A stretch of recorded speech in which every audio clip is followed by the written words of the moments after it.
is the Dull Man's Podcast, the podcast for dull men and women who get excited about dull things.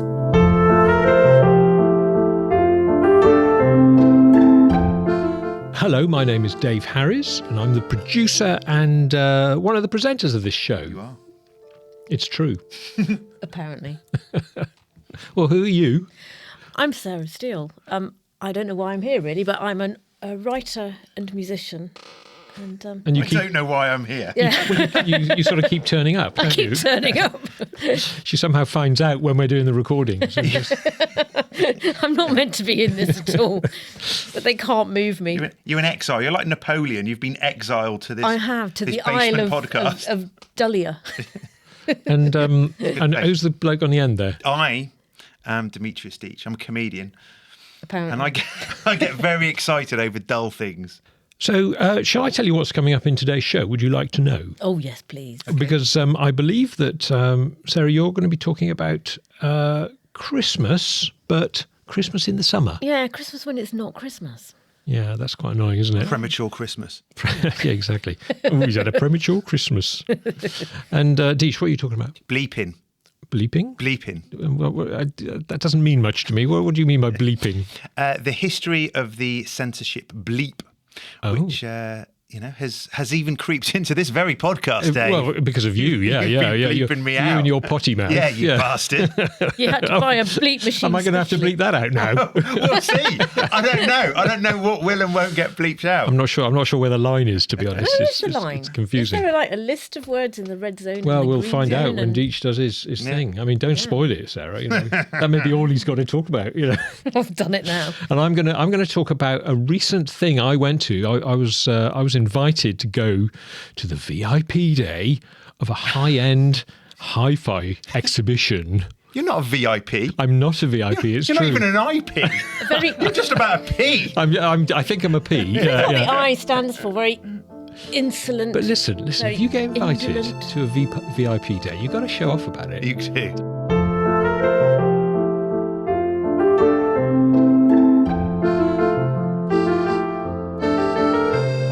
We've also got some fantastic feedback from previous shows, and I would quite like to quickly read a few bits to you, if that's all right. So, Michael in Toulon, we have a listener in France. That's overseas. South of France. Worldwide I listenership. didn't realise we got that far. Does the internet get that far? Apparently it does. Brilliant. Yeah, they have it there and everything.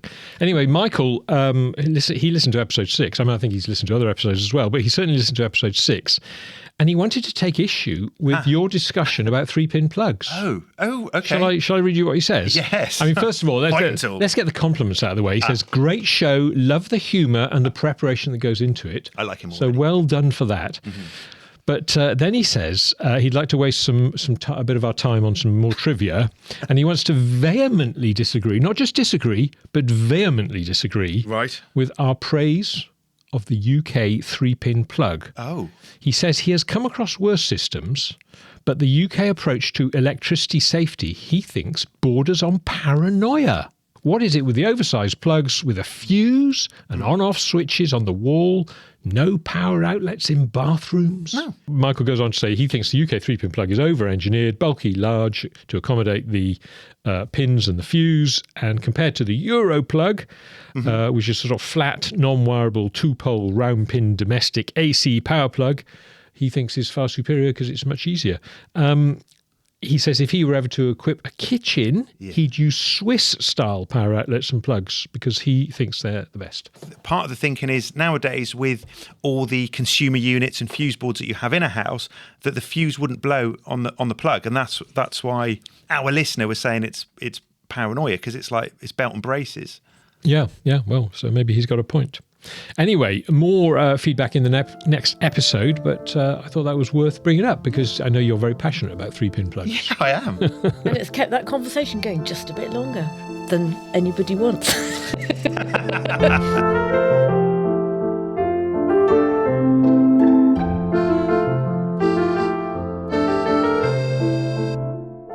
So, Dave, I think you've been on a bit of a jolly outing recently where you were at... You were a VIP at a very prestigious event. I saw a picture of it. You were at a race course. There were no horses. explain yourself? Well, yes, you may have seen I did a little social media post about it, sitting in the empty stands, showing off the fact that I was at an empty racecourse. And the reason I was there, I thought you'd just broken in. you thought I'd broken in. No, actually, I hadn't. And it was the VIP day for a high-end HiFi exhibition or What? show. You didn't invite us. And We're not high-end VIP. And although I would, Low end. I mean, I have to be the first to admit that I'm not really a VIP, but they let me in anyway. But I knew somebody who was exhibiting there. A very old friend of mine, old school friend of mine, runs one of the companies that happened to be exhibiting there, and he very kindly asked me along. So I thought, that'd be interesting. And because I'm an ex-sound engineer, I used to do sound for a living, and I've never been to a hi-fi show. Can you explain what the definition of a hi-fi is, Dave? Where does it start and where does it end? Well, hi-fi stands for high fidelity. Oh. Which in the context of sound systems means anything sort of, north of a ghetto blaster in terms of quality, I would say. So you can, people that go out and buy, they might have a turntable if they, because you can buy turntables these days, even though vinyl was long ago superseded, but it's making a comeback. So turntables, tuners, otherwise known as radios. Not fish. And not fish, no. And although you might be able to plug in your tuner fish as well. Yeah. In the old days, of course, you would have cassette decks. So hi-fi was traditionally those sort of separate components, and a pair of speakers, of course, stereo speakers. Yes. Left and a right speaker. Yes. What was interesting about this show was that this was a high-end hi-fi show. Okay.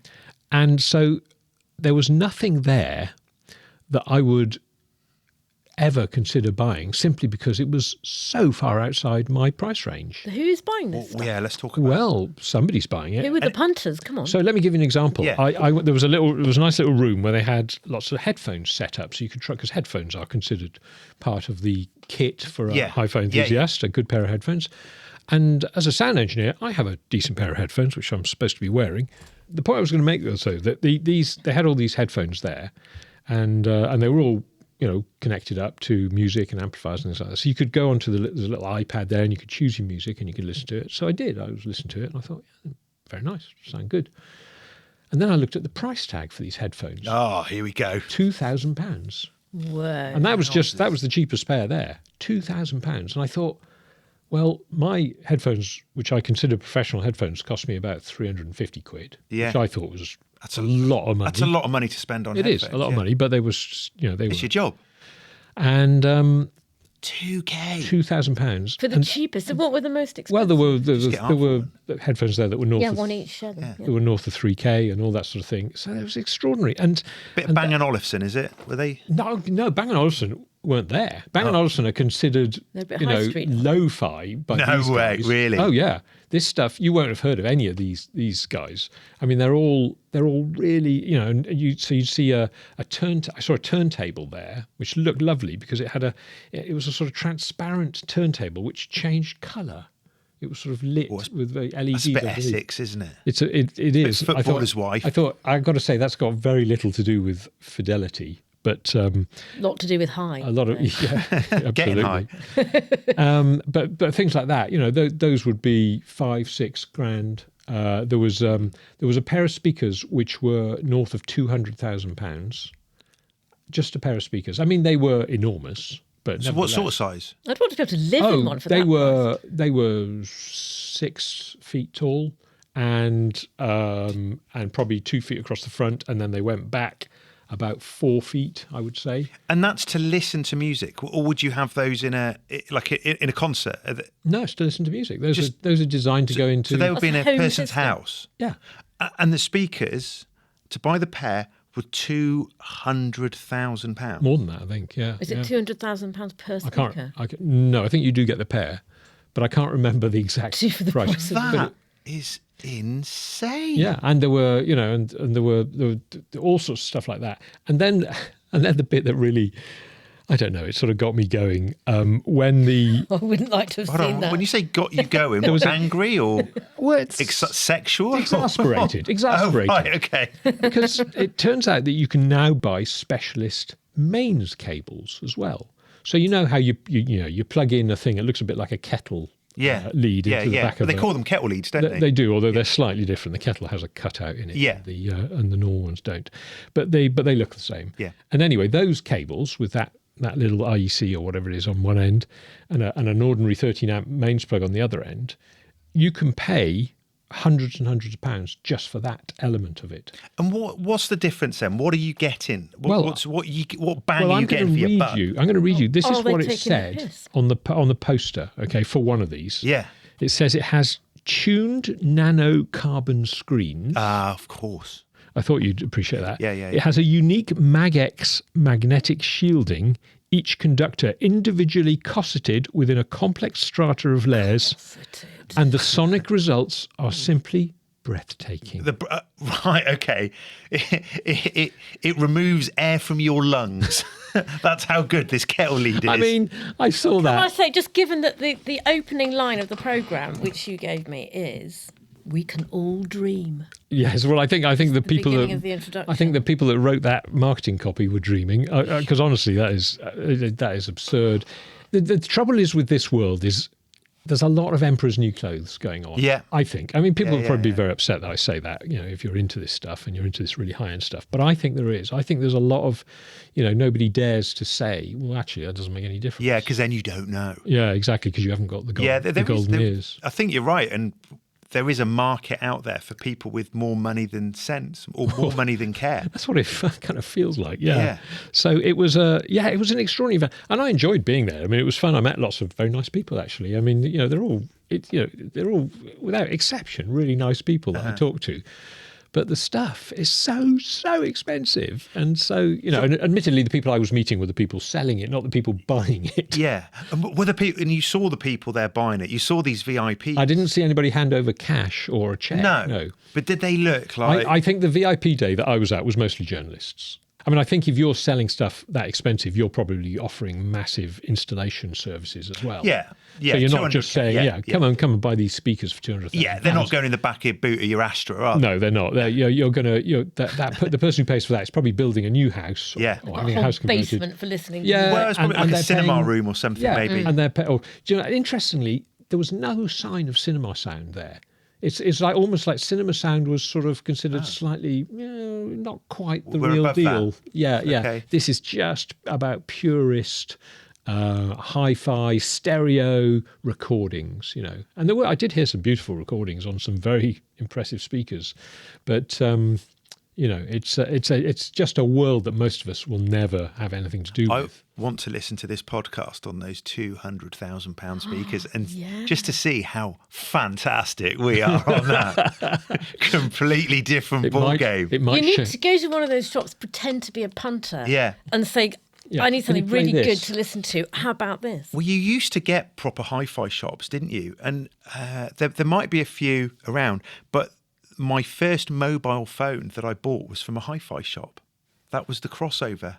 Wow. They sold mobile phones as well, and I had to pay a deposit on it. But it is interesting what you said about, you mentioned cinema sound, because obviously a lot of the medium hi-fi shops, as opposed to the high-end ones, do cinema sound, and cinema sound has been a major thing. A lot of amplifiers you buy now are equipped for playing back video and converting it into what they call left, centre, right surround, which is that what you mean by cinema sound? Yes, it is. That it's like it's not just left and right. That's right. Right. So it sounds as if something's coming towards you. Cinema always has a centre speaker to lock the dialogue into the middle of the screen wherever you're sitting in the cinema.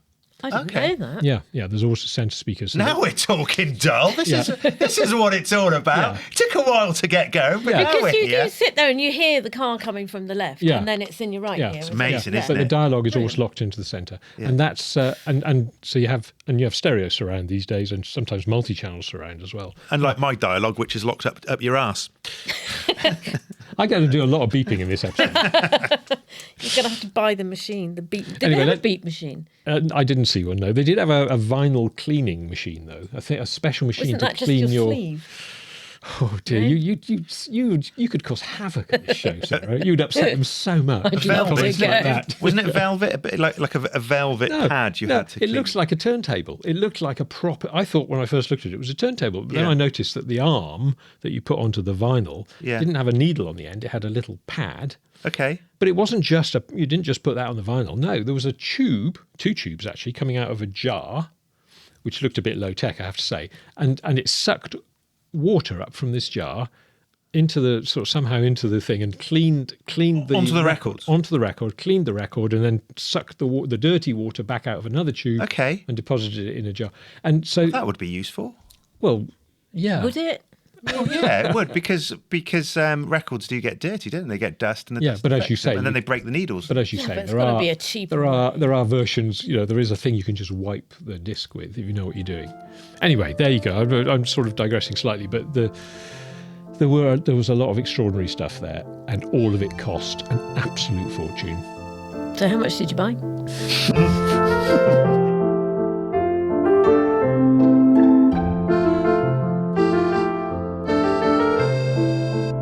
We're sitting here in the studio recording this, and it's early autumn, and I can already hear the distant jingle of bells. What could that be, Sarah? Well, I've got 2 words to say. Happy Christmas. Christmas in August. Christmas. So I went to Sainsbury's a few weeks ago, which was August, and was greeted by a stand full of mince pies. I mean, for a start, Get a date by then. I know. Who is eating mince pies in August? So 2 questions. Who is eating the mince pies in August? And second question, who is buying mince pies in August to eat in December? Yeah, because, I mean, what's the sell-by date? I'd be interested, I think they last a November. notoriously long amount Oh, of do time. they? Oh, right. So Yeah. But the thing is, you buy them, you think those are for Christmas. They're in your cupboard. You open your cupboard, you see a mince pie. It goes in your mouth, doesn't it? There's traditionally 6 mince pies in a box. 6 weeks down the line, they're gone. You've got to buy another box. Yeah. But do you want the taste of Christmas in August? I mean, I just don't. Don't even want it in December, to be honest with I you. remember the days of doing my Christmas shopping like on the 21st of December because that was Christmas. Last turkey in the shop. Yeah, kind of thing. Neck But now strangled. we have to be thinking about it so soon. And I hate that because Christmas isn't great for everybody. Not everybody wants to spend a third of the year having to think about Christmas. I've got young people living in my house at the moment, and one of them was saying to me, "Oh yeah, her friend's mum is so into Christmas. She's got her tree up already." What now? And Now. So we've got- we're not even in winter. So we've got Nope. 3 months to go, and she's already got a tree Yep. up. Is it? That's like actually, or is that like a joke or something? Tree is actually up now because she that's loves Christmas psychotic. so much. I just think it's weird. That is. I think you need help if you do Yeah. that, don't you? Yeah. Yeah, I'd say so. and I Should we said go and to help them- her? yeah, so she what- needs Dull Man's podcast. What is it about Christmas that she's so obsessed? Is it the trees? Is it twinkly lights? Is it getting presents? Is it giving presents? Is it mince pies?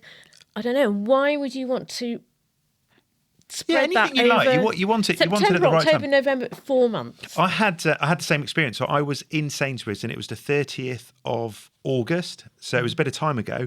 But I saw in there a display with Santa, a picture of Santa for Cadbury's chocolates. Like the heroes or whatever. I don't know which ones. One of those Cadbury's roses. The And then- heroic thing would be to hang on till November, wouldn't it? Yeah, exactly. So Yeah. I took a photo of it, and the anger that you get. Nobody likes it. Yeah. Nobody goes, oh yeah, great. That's exactly what I see. Everybody hates it. Yeah. But it was there, the 30th of August, and I thought the start date was usually leading into September. Yeah. So when you got into October, it was like all game, which I still think is too early. October. Yeah. Well, they're trying to sell Halloween stuff in October. yeah, that's true. Yeah, it's an interesting thing, isn't it? I mean, when you're a kid, obviously Christmas is, if you're lucky enough to be in a family that can afford gifts and all that sort of thing, Christmas is a very exciting thing. Yeah, but who wants their kids wound up for 4 No, months? well, exactly, yeah, and surely as adults we can have a bit of perspective about this, and Restraint. a bit of restraint. Exactly, yeah. Apparently not. Apparently not. It'd be interesting to know the difference it actually makes having it that early, whether you sell stuff. Because a lot of shops seem to put up their Christmas decorations in their window displays, but doesn't seem to have that much of a bearing. If you're out Christmas shopping You don't walk past a shop which happens to have Christmas decorations and think, well, I'll go into there to buy my presents, or one which doesn't and think, well, I'll ignore them. Clearly none of those presents. I wonder if it actually makes a difference. Yeah. Is it more supermarkets? Is it about getting your tin of shortbread biscuits bought there before It might you actually buy them put somewhere people else? off as well. I wonder, Yeah, I'd you know, say so, yeah. if I Puts see me off, if I see a shop actually. on the high street with Christmas decorations in it in September or October, I think That's a boycott. I don't want to go in there. Yeah. Thank you. You know, it's like Go away. weird. Or it makes me want to go in and go Happy Christmas to them and Yeah. let them wonder be why in their they're so face. surprised. Yeah. Yeah, be completely in their face. Take about them at it. their own game. Go in, go ho ho ho. Yeah, that's the thing to do. Tackle it, face on.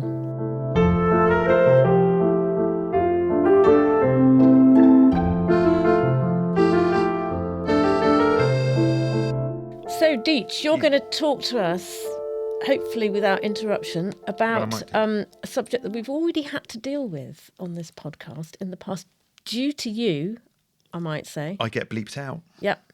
I get bleeped out. I think for the first time on Match of the Day, a swear word was cut out. It was bleeped out in one of the post-match interviews. But I think it was a foreign manager, a Spanish manager, Unai Emery, who manages my team, Aston Villa. And he said in the first half, we were shit. But I think that's a case of not quite knowing. They beeped that out. Yeah. Did you say it in Spanish or English? No, in English.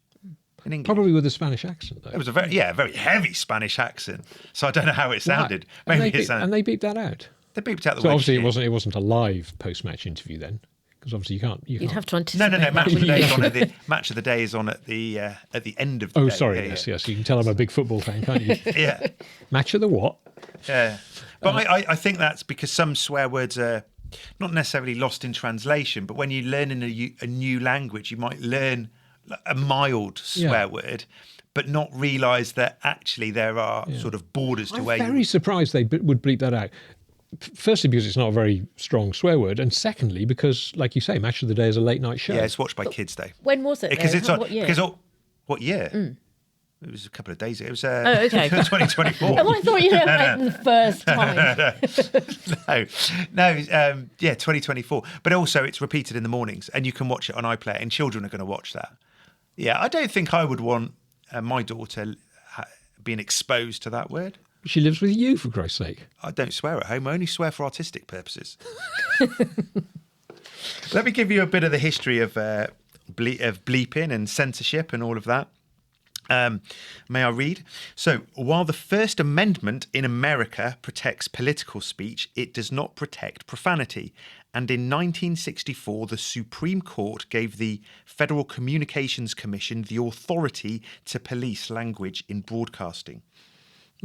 Yet using sounds to mask offensive language in the USA dates back to 1921 on radio WJZ.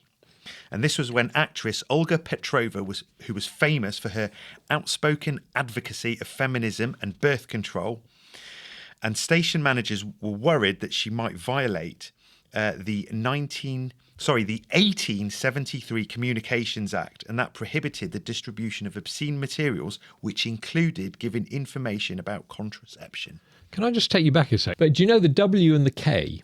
You know how some stations are K? Well, W means you're to the east of the Mississippi, and K means you're to the west of the Mississippi. Okay. Oh, So all the stations on the west coast I love that. have a K at the beginning of their four letters, and all the ones on the east coast Yeah. have a W. So what did the K and the W stand for? Do you not know? 'Cause No, I don't know. I'm intrigued by that. Yeah. Because it seems obviously has no I bearing. just know because I used to work in radio in the Yeah. States, and I just picked up on that fact, but Yeah. I wasn't curious enough to ask why. Maybe someone can write in and tell us. Yes, I expect so. We were talking about sort of censorship and that earlier, and I think that's interesting on what they were censoring out. Just talking about contraception was sort of bleeped out, and they used music to do that back in 1927 with, as I say, with Olga Petrova. No one knows where the bleeping started. No, there's no sort of one specific date or show that they can put that down to, but it's very famous in the Jerry Springer show. Did you know that the commercial radio in this country, they put a delay in the feed that you get that comes over to you so that they can cut the feed. If somebody swears on air on a live show, they can cut the feed before that swear word reaches you. Is it the 7-second delay? Is that right? I can't remember what it is, but it's something like that. And I remember being told when I started out in radio, I was told that if you work for the BBC, you always, when you have callers into shows, you always ring them back, because if you ring them back, you have to have their number, and therefore they're less likely to swear or say bad things on the air because you've rung them back. Plan. But commercial radio couldn't afford to ring people back, so people rang in, so therefore they had to put in this 7-second delay. Because of the cost of phoning out. That's what I was told. I doubt that's the case anymore. Yeah, no. But this was in the 80s, and so they have this delay on the line so that they could, in case somebody did decide to go off on one. And I heard one the other day actually on Radio 2, I think it was, and I think it was one of the evening shows, and there was a caller. And that caller suddenly, they started off all nice and normal, and then suddenly they started making some great political point, but really aggressively, and they immediately got cut off, and the presenter handled it very professionally, actually, and said, "Oh, well, there you go, that's live radio for you," and all that sort of thing. Yeah. And of course, Big Brother, famously, were the first people to do kind of 24-hour feeds of the. Do you remember Big Brother when it first came in 2000?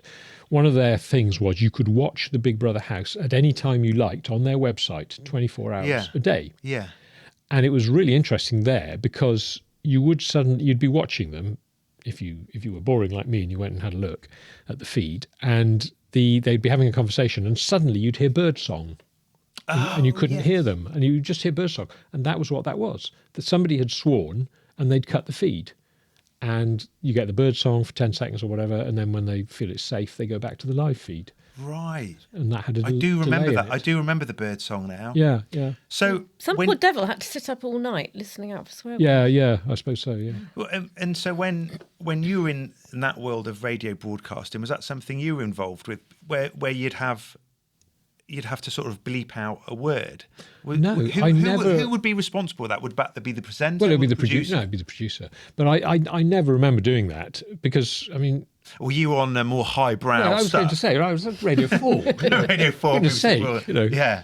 And of course, these days, if you listen to radio comedy and things, particularly later at night, there's plenty of swearing. And I mean, swearing is just much more normal now, isn't it? Yeah. Broadcasting. And Radio there's the watershed 4's thing probably as well. gone downhill now. And particularly on streaming services, if films and TV shows. I've been watching Brassic recently. Okay, yeah. Which I think was a Sky show originally. Yeah, It's now on it Netflix, was.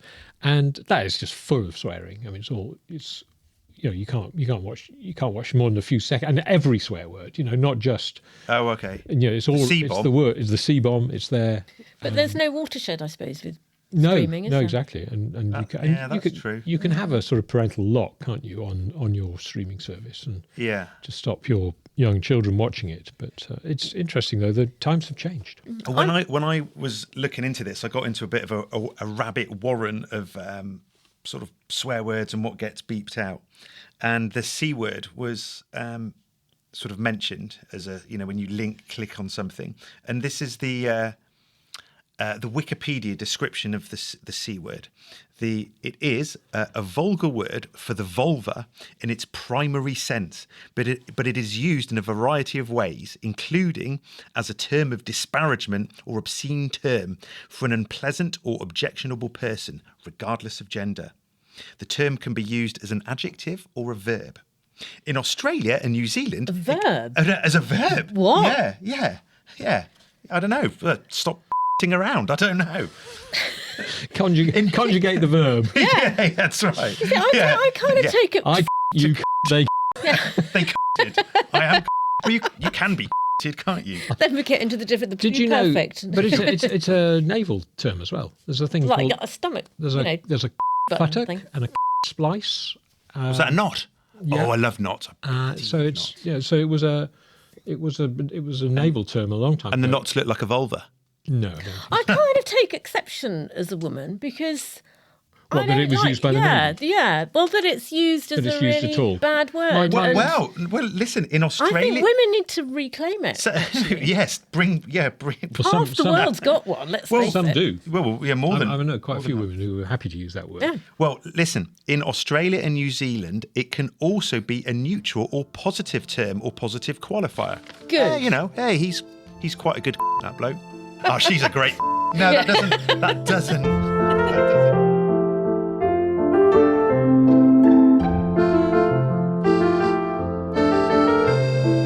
Well, I'm afraid that is all we've got time for in this episode of the Dollman's podcast. I hope you've enjoyed it. I've been Dave Harris. I've been Sarah Steele. And I've been award-worthy comedian Demetrius Deech. He is award-worthy. Award-worthy. Bad wordy. Please like and share this podcast and tell all your friends about it. And hopefully we will see you again in a couple of weeks' time.